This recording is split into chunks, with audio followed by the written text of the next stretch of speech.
Sa panahon ng mabilis na impormasyon at kaliwat ka ng balita, kailangan mo ng isang channel na mapagkakatiwalaan, diretso at para sa bayan. Ito ang Balitang Pambansa, ang iyong bagong tahanan ng mainit na issue, tunay na impormasyon at mga balitang hindi mo dapat palampasin. Mula sa mga trending na kaganapan sa social media hanggang sa mga seryosong isyong pambansa. Bantay kami sa bawat sulok ng bansa para sa iyo. Hindi lang basta chismis, kundi validated news, mga impormasyon na may batayan at mga kwento ng tunay na buhay Pilipino. At kung gusto mong laging nauuna sa kaalaman, huwag kalimutang mag-like, mag-share at higit sa lahat, mag-subscribe. Dahil sa Balitang Pambansa, balita mo, boses mo, bayan natin ito.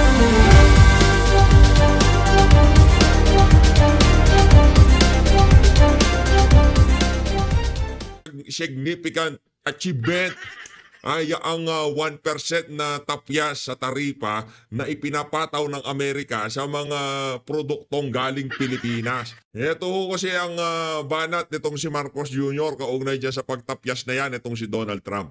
1% might seem like a very small concession. However, it is a significant achievement. Kung yung utak mo, gamunggo, talagang napakalaking achievement ng 1% na yan. Anak na to ko, ika nga nitong si Atty. Rowena Guanzon, sana tinext nyo na lang. Nagsayang pa talaga kayo ng pera para dyan sa 1% na yan. Kurudo sa aeroplano, hotel, pagkain, kung ano-ano pang pinagkagastusan dyan sa Amerika. Isama na natin yung pagpupulburon nyo dyan. Di ba? Dapat sana, itinext nyo na lang. O di naman kaya itinawag mo na lang kay Trump yan. Anak ng toko, para sa 1%, nagpunta pa kayo dyan. Nagpakapagod pa talaga kayo para sa 1%. Pambihira talaga. O habang yung mga karatig bansa natin, kagaya ng Indonesia, from 35 naging 19%. Yang Japan, napakalaki yung tinapya sa taripa ng Amerika sa mga goods na ini-import galing sa mga bansa na yan. Tayo, naturingan na allies, hindi friend allies ho tayo ng mga yan. Kailanman, hindi tayo naging kaibigan ng mga Amerikano. Tanggapin nyo na hong maluwag sa inyong mga kalooban yung mga bagay na yan. Kailanman hindi tayo naging kaibigan ng mga Amerikano na yan. Tayo, kung makita nila ang mga Pilipino, mga pawang kasangkapan lamang sa kanilang paningin. Hindi tayo kaibigan sa mga Amerikano na yan. Kaya pagka hindi tayo tumayo sa sarili nating mga paa, mapa-defense, mapa-ekonomiya, kahit anong aspeto ng ating bansa, pagka inasa natin sa mga Amerikano na yan, walang mangyayari sa Pilipinas. Ito ang sagot ng kapatid nitong si Bangag na si Amy Marcos. Nagtatagisan tong dalawang unggoy na to di ba? Nagtatagisan talaga. 19% na taripa para sa Pilipinas, tapos 0% na taripa para sa Amerika. Paano tayo nanalo dyan? Tanungin mo yung kapatid mong Bangag, anak ng toka, ba't mo kami tinatanong? Hindi naman kami presidente. Punta ka sa Malacanang, batukan mo yung kapatid mong Bangag. Anak ng toka, ba't mo kami tinatanong kung panalo ba tayo dyan? Kahit sinong magsalita dyan sa issue na yan, talo ho tayo. Una sa lahat, nag-effort tayo. Napakaraming binitbit nitong Bangag na to patungong Amerika. Tapos ibibigay sa ating tapyas sa taripa, 1%. Etong si Joko Widodo, yung si Joko Widodo, hindi ho nagpunta ng Amerika. Tinawagan niya lang ho itong si Bangag. Teka, hanapin ko yung ni Joko Widodo Teka lang ho mga kababayan si Joko Widodo. Si Joko Widodo mga kababayan, 32% ang ipinataw na taripa ng Amerika sa kanila. Ito. Ang nag-post nito si Atty. Rowena Guanzon Sampal natin sa pagmumukha ni Amy Marcos. Tinatanong mo kami, kapatid mo Bangag. Huwag kami tanungin mo dyan. Ayan maliwanag pa sa sikat ng araw. Itong si Joko Widodo, 32% ang ipinataw na taripa. Di hamak na mas mataas sa taripang ipinataw ng Amerika sa atin kasi 20%, sa kanila 32%. Anong ginawa ni Joko Widodo? Tinawagan niya itong si Trump. Sabi niya, Trump, ano na ba naman yan? Via phone. Na baka in-Skype nga lang siguro o biniber lang niya o WhatsApp. O nasabi dito Joko Widodo, teka lang, Joko, anong problema dyan? Walang problema dyan. Gawin nating 19%. Walang ka-effort, walang gasto sa delegasyon, walang gasto sa, di ba? Walang gasto sa entourage, walang gasto sa hotel o sa pagkain ng mga palamuning gabinete nitong si Marcos Jr., di ba? Anong ginawa ni Donald Trump sa taripa ng Indonesia? Ginawang 19%. From 32%, yun talaga ang significant, di ba? Yun talaga ang significant. From 32%, naging 19%, doon tayo bibilib. Kasi yun talaga literal na tinapyas. Anong ginawa ni Joko Widodo? Tinawagan niya lang, di man lamang siya nag-effort na nagpunta ng Amerika. Kaya Senator Amy Marcos, wag niyo ho kaming tanungin kung panalo ba tayo dyan? Hindi. Punta ka sa Malacanang, kausapin mo yung kapatid mong bangag, sabihin mo sa kanya, wag niyang waldasin ang pera ng sambayan ng Pilipino sa mga walang kakwenta-kwentang bagay. Kung yan ay naging 15%, naging 10%, alam niyo anong gagawin natin dito sa PH Update? Give credit when credit is due, ka nga. Papalakpakan natin yan si Marcos Jr. Pero para magpunta tayo dyan sa Amerika, bitin natin mga gabineteng palamunin itong si Marcos Jr. Di ba sila palamunin na sambayanan? Anak ng tokwa, huwag sabihin di sila palamunin. Di ba? Bitin mo sa Amerika yung mga yan, tapos iuwi mo sa Pilipinas yung 1%. Anak, huwag na kayo umalis. Nagpapakapagod pa kayo, mga walang niya kayo. Di ba? Kahit sino. Ito. Sa susunod na video to, ano mga kababayan, maliwanag pa sa sikat ng araw. Kahit sinong magsalita dyan sa issue na yan, talo tayo. Talo tayo. Ano sabi nitong si Ping Lacson? Ano ba yan? Ano sabi niya? Definitely not the most fair deal between decades, old friend or allies. Hindi nga natin sila friend. The proposal is the worst insult a host can throw at his guest. Maybe it is the time to look for another trade partners. Di ba? Kahit sinong mag-weigh dito sa issue na to, dinuraan sa pagmumukha ni Donald Trump yan si Marcos Jr. Yun ho talagang nangyari dyan sa issue na yan. Ngayon naman, syempre, dumako na ho tayo. Ayaw tanggapin ng mga Talyanista at Ensaymada ang katotohanan na dinuraan sa mukha ni Donald Trump itong si Marcos Jr. Dahil patron ng mga patron ng mga bangag, Marcos Jr. Ito na nga mga kababayan sinasabi natin. Ito ang malupit sa tingin ko, matindi pa ito sa laban nitong si Manny Pacquiao at yung huli niyang nakalaban. Ito, panoorin niyo ito mga kababayan. Dan. Naku.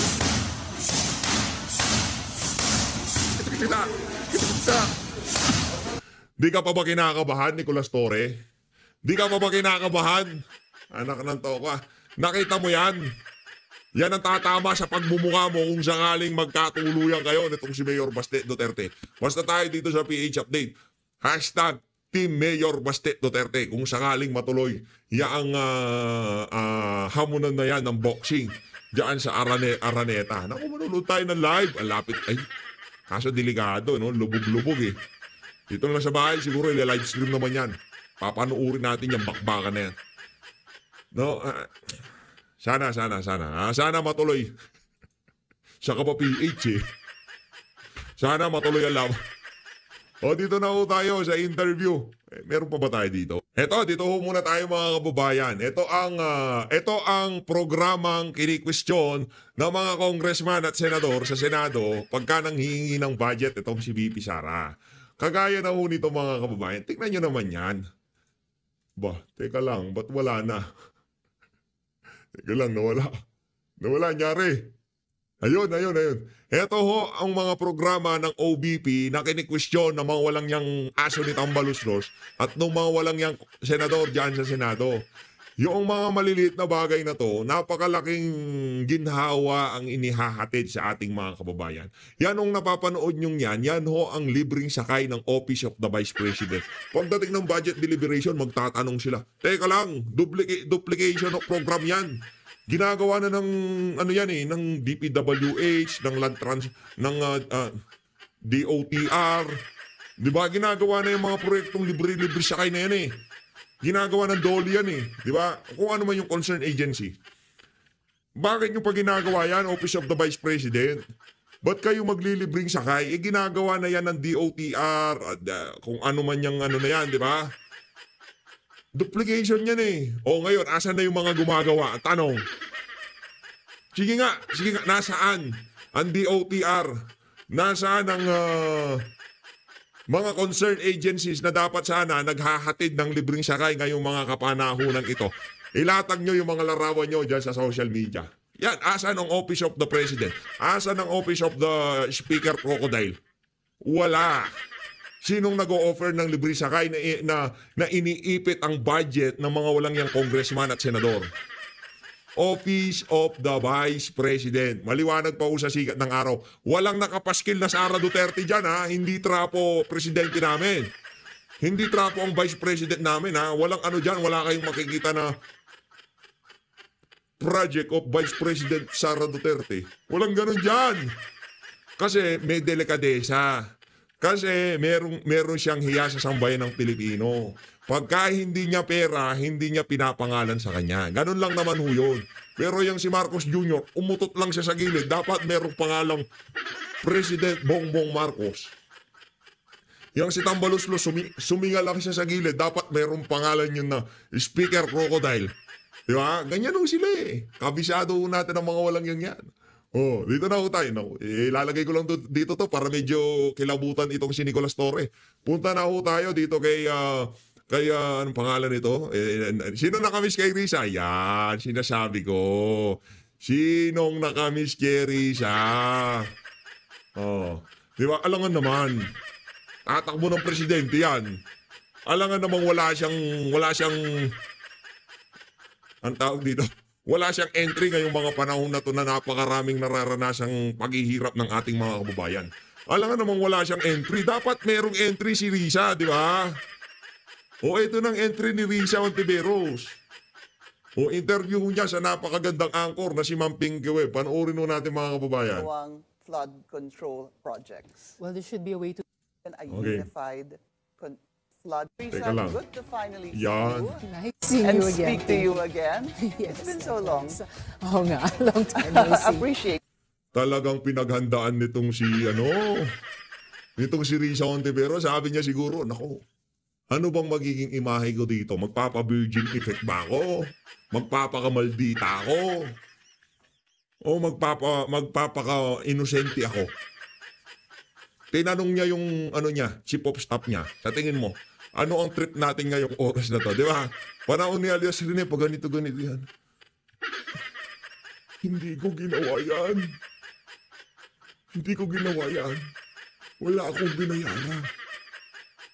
Kung saan nagpunta yan sa opisina ko. Pero ngayon, istariray ang datingan. Ika nga nitong si Senator Dante Marcoleta. Istariray ang datingan ni Risa. O, mataray siya ngayon. Di ba yung trip niya ngayon, di ba? Siya alangan naman, di ba? Napakaganda na mag-i-interview sa kanya. Alangan naman yung hindi niya ilagay yung pinaka-best hair niya, best makeup niya, best dress niya, di ba? Pinaghandaan. Ang tanong, may laman ang interview. Yan ang pag-uusapan your time. Okay? Alright, I'm gonna start dito po muna sa storm. Yung totoo pong bagyo and habagat that has caused a lot of flooding in many parts of the country. Is there a way to actually really find out, I mean, maybe from the Senate, if we have an effective flood management control program or even a unified flood management control program? There should be a way. Pero kung si Duterte niyan presidente, etong si Risa Ontiveros, lahat ng nangyayaring kapalpakan dito sa administrasyon na to, kung Duterte ang presidente, wala pang investigasyon, baka inuumpisahan na niya. Nagpapatawag na ng hearing yan. Pero dahil ang kamag-anak niya, appointee nitong si Marcos Jr., tahimik siya. Partida opposition pa yan ha. Paano na lang pagka naging minority pa yan. Paano na lang pagka naging majority pa yan sa Senado, di ba? Napakalaking kaguluhan. To find that kahit sa loob ng government infrastructure program in general or sa mga local development plans ng mga LGUs, at least at the provincial, if not regional level, sa mga flood-prone areas ng ating bansa. Kasi hindi naman nakakagulat na binabagyo tayo taon-taon. We know, we anticipate it. And pag nakikita, nararanasan natin yung mga pagbaha tulad ngayon, syempre hindi natin masisisi yung mga kababayan natin. Itanong yan, nasan na yung mga flood control? Na taon-taon, pinupondohan naman namin sa Kongreso. Oh. I was actually trying to get Hindi, ganito, patawag kayo ng hearing, imbestigahan nyo ang administrasyon ni dating Pangulong Rodrigo Duterte dahil dyan naman kayo magaling. Ngayon, kung mag-iimbestiga kayo dyan sa flood control na magmumuro-muro lang tayo para lamang masabi na nag-imbestiga kayo, anak ng tokwa, magsitahimik kayo. Gagasta pa kayo, wala namang mangyayari. the numbers from last year and this year. This is just a rough estimate. It might not be exact. 216 billion pesos in 2024 for flood control projects coming from the DPWH plus 1.3 billion from the MMDA. So roughly, I'd say 217 billion pesos in 2024. And this year, about 255 billion pesos. Ibig ko sabihin, Senator, meron ho bang way para mabusisi itong pera na bilyon-bilyon kung talagang napupunta, hindi lang kung talagang napupunta sa flood control projects, kung tama yung ginagawang flood control projects? Well, there should be a way to do that every year. Actually, any time of every year, hindi lang sa budget debates, pwede namin tignan yung audit reports ng Commission on Audit. Tapos lalo na tuwing budget debates, pinaka-timely, gamitin namin yung COA reports para sabihin, okay, ito yung inappropriate para sa ganitong flood control project, sa ganitong lugar. Tama ba itong ginastos? And then, of course, we have to ask, yung epekto ba nararamdaman? Actually, the figures that you stated might even be understated. Naalala ko, budget debates last year. I just can't recall the exact figures now, pero lumabas sa plenary interpellations namin that historically, mga 1/3 daw. I'll get back to you on this if I'm wrong, but I seem to remember 1/3 historically ng mga DPWH projects have been spent on flood control. Kaya natanong namin noon ni na dating minority leader, Sen Coco, kung 1/3 yan, bakit hindi by 1/3 din? Just, using a rough estimate, bakit hindi by 1/3 din humuhupa yung mga baha natin taon-taon? Tingnan mo yung baha ngayon. So I'm sure citizens very fairly will be asking us at the latest by the budget debates later this year, talaga bang tama yung pagbabudget at paggastos ng pera para sa flood control? Sen. Risa, what about a Senate investigation on this? Oh, yeah, that could also be another path sooner than the budget debates na mangyayari in a few months' time pa. So yes, that's also another path. Would you to be get very into the bottom of interested to this. look into this? Yeah, if anyone would file it, or if I myself won't file it, I will participate very actively. Kasi pag pinag-uusapan po yung budget deliberations, mabusisi po kayo dyan eh. You know, both houses of Congress, you talk to different heads of agencies. Kaso pagdating po ng BICAM, sabi nga nila, medyo nagkakaproblema daw o nagkakaroon ng insertions allegedly during the BICAM. Is there really a possibility that once and for all, magiging mapapanood po natin, mababantayan po itong BICAM? Kaya mas nagkakaroon ng currency yung mga panawagan to open the BICAM. Hindi lang yung chairs ng dalawang panels, Senate at House, hindi lang yung full panels ng dalawang houses ng Kongreso, but any and all interested Filipinos, yung mga budget reform advocates. Stop it. Tigilan nyo kami dyan sa... Bubuksan nyo ang BICAM dahil kay Unga at kay Rodriguez. Dahil kay Congressman Unga at dito kay Attorney Vic Rodriguez. Sige nga, tanong ko lang, sino sa inyo dyan sa Senado ang nagpunta sa Korte Suprema para questionin itong 2025 budget? Ang kakapal ng mga pagmumukha nyo. Kung makapagsalita kayo, akala nyo talagang ang gagaling nyo. Ni isa naman sa inyo, walang pumalag, walang kumana nung pinag-usapan yung kulang-kulang na BICAM na yan. Di ba? Para kayong mga maaamong tupa. Sinong nag-ingay sa media? Sinong nagmayat-maya dyan sa issue na yan? PDP laban, Vic Rodriguez, Isidro Ungab. Sila ho yun. Mga credit grabber talaga kayo. Okay, sabihin na natin, tama naman, hindi naman para kanino pa dapat i-credit yan. Pero nakakaano lang ang corny lang tignan na sa kahaba-haba ng panahon sa pagiging senador nyo, kung hindi pa mag-ingay itong pribadong individual at isang congressman na to, hindi pa kayo magkakaganyan. Hindi nyo pa ipapakita sa sambayanan kung anong mga pinag-uusapan sa Bicam na yan. Mga buwisit na to. Ganyan tayo ugagin ng mga senador na kagaya ni Risa Hontiveros. Kagaya nitong si Ping Lacson. Pag usaping Bicam, akala mo mga santo, mga santa, akala mo ano talaga sila, crusader sila ng good governance. Nasaan kayo nung panahong 2016, 2017, 2018, 2019, 2020, 2022? Bakit hindi kayo nagsalita? 7 budget yon, 7 Bicam yon. Bakit dito sa 2025 kung hindi pa nagsalita tong dalawang individual na to? Yan ang nakakabwisit. Kasi nasubaybayan natin ang istorya. Alam natin ang istorya. Kaya nabubwisit tayo pagka nagsasalita itong mga politiko na to. Dapat talaga mabuksan na yung Bicam. Dapat talaga ganito ganyan yan. Dapat talaga i-open natin yan sa public. Mga loko-loko. Kayo sa media o Palinoko kahit nyo. sino pa sa mga kababayan natin. I don't see in principle why there would be any difficulty about that. I've raised that call. Sinabi na rin niya ni Sen Ping. Narinig na rin natin kay Speaker. So, Maybe this year? Maybe this year, we should really give it a go. Kung marami talagang gustong manood, makinig, mag-observe, then Ang gaga talaga. Buwisit na. Speaker, Ping Lacson. Doon ba sa dalawa na yon merong nagpunta sa Korte Suprema para questionin itong maanumalyang budget na to na 2025? Para banggitin mo sa amin yung dalawang pangalan na yon, paisama na kita. Meron ba sa inyong tatlo na nagpunta sa Korte Suprema para questionin itong 2025 budget?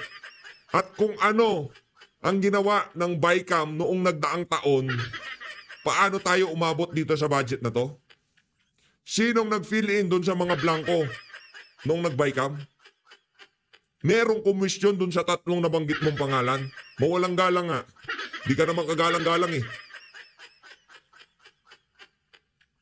then a simple technical solution like live streaming it might be easiest at hand. I mean, nakakasama ho ba ng loob after all yung pagod na pinagdadaanan po ng mga talagang nakatutok sa budget, lawmakers and the heads of agencies and of course their team go through this, one by one, detalyado po sila.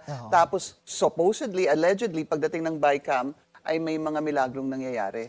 Well, more than nakakasama ng loob, nakaka-alarm kung meron ngang ganong mga nangyayari.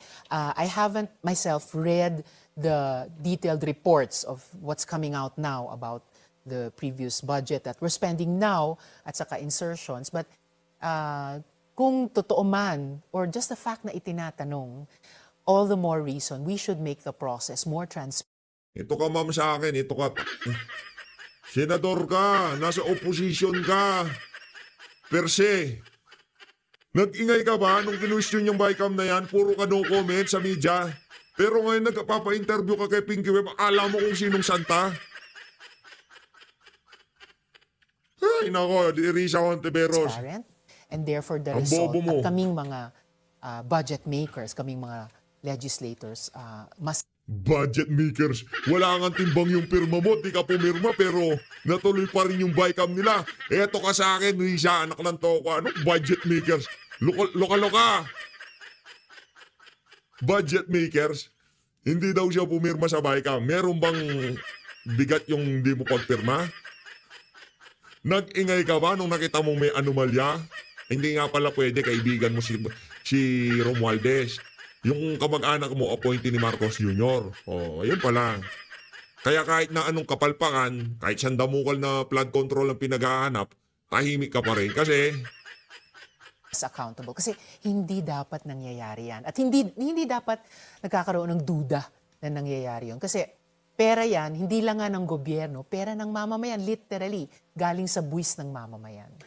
As you were saying a while ago, I was going to bring this in. There was a report from Politico.com. Ang report po doon is that allegedly 142 billion pesos was allegedly inserted by Senate President Chis Escudero in the 6.3 trillion budget in 2025. And part of that, the biggest allocation actually went to Bulacan at a budget of 12 billion. Ito po importante kasi dun po sa 12 billion na yan, 3 billion for flood control projects. That's why I'm bringing this in. Meron pong 3.2 billion for roads, 3.6 billion for buildings, and ang taas po nito, 2.2 billion for street lights. The second actually goes to Sorsogon at 9.1 billion, and the list goes on and on. Davao is at 5th place. So when you hear, or siguro once you see this report and maybe look into this, how can we know, how can we find out if the money is actually being used wisely and properly? So kailangan, at least in this next budget debates or even earlier through a resolution and investigation, kailangan namin makuha yung mga inputs from DPWH down to ground level at yung mga LGUs, ano ba yung kanilang annual na flood situations at ano yung mga preemptive at curative measures na kailangan nila infra-wise para mapahupa na talaga yung mga bahang iyon o magamit yung flood water in a constructive way. So, that's one very concrete way na we can prevent situations like this coming up again na mga tanong ang nire-raise tungkol sa mga seryosong issue which should not bother our people on top of lahat ng mga problema na meron na. Dapat ma-take for granted nila na in terms of flood control among the many other concerns of citizens in our country na alam ng executives hanggang sa ground level yung sitwasyon at nai-input namin nila sa aming mga legislators at kami naman mape-presume ng ating mga kababayan ay responsive in terms of the budget making. Are you surprised about this particular article? Not surprised is the Did you hear feeling. about it? I heard about it. I would see it posted online. Siyempre concerned ako. At kaya yung immediate response ko was, again, to call for open BICAM para mapigilan na may mga tanong o may aktual na pangyayaring tulad nito. Kasi hindi nga dapat magkaroon ng duda sa isip ng ating mga kababayan, lalo na taon-taon, nagdudusa sa mga bahang ito talaga. Let's talk about the 20th Congress. That begins on July 28. The President's SONA is on July 28. And then, tama ho ba, ang first official session day niyo will be July 29? No, we have the opening of session That's morning of July the 28th, 28, okay. followed by the President's SONA in the afternoon. And on July 28, dun po pipili ng SP, ng On Senate July President. 28, doon pupili ng SP. And since you mentioned the 29th, yun yung susunod na convening ng Senate Impeachment Trial Court. In-announce na yun dati nung presiding officer. Pero may bago na pong announcement. Hindi na po July 29. August 4 na daw po. Ay, teka muna, na-announce na yung July 29. At yung buo namang trial calendar, pati kung kailan talaga kami magko-convene ulit, kailangan pag-usapan niya ng buong senator judges, yung buong court. Hindi pwedeng isa or iilan lang ang magsasabi nun.